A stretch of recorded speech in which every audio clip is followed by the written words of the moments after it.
AP తెలంగాణలో తీవ్ర రూపం దాల్చుతున్న ఎండలు 42 డిగ్రీల నుండి 45 డిగ్రీల వరకు ఉష్ణోగ్రతలు నమోదు. కాంగ్రెస్ మిత్రపక్షాలు సహకరిస్తే మహిళా బిల్లు ఆమోదం పొందేది. ఆమోదం పొందకుండా కాంగ్రెస్ అడ్డుకుందన్న సీఎం చంద్రబాబు.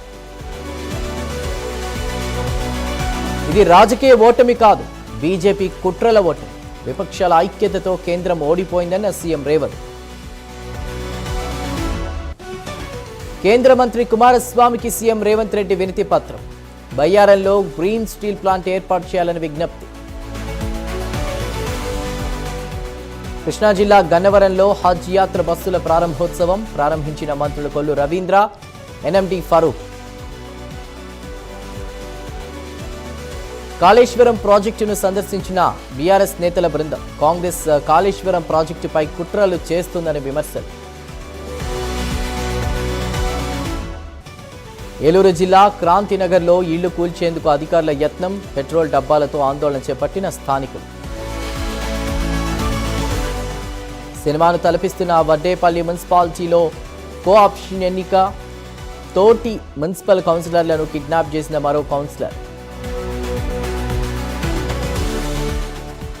సికింద్రాబాద్లో ఫుట్పాత్లపై వెలసిన ఆక్రమణల తొలగింపు. ప్రజలకు ఎలాంటి ఇబ్బందులు లేకుండా ఉండొద్దని కూల్చివేత.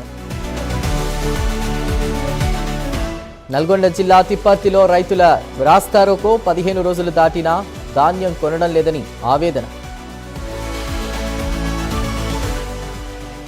యాదాద్రి జిల్లా నాగిరెడ్డిపల్లిలో ఎలుగుబంటి సంచారం కలకలం.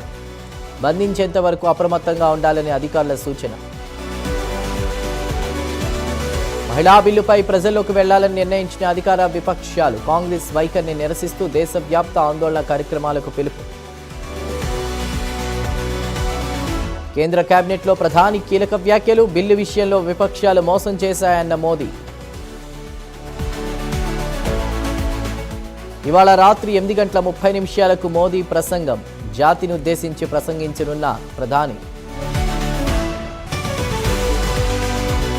ఐపీఎల్ 2026లో నేడు ఆర్సీబీతో తలపనున్న ఢిల్లీ. చిన్నస్వామి స్టేడియం వేదికగా జరుగుతున్న మ్యాచ్.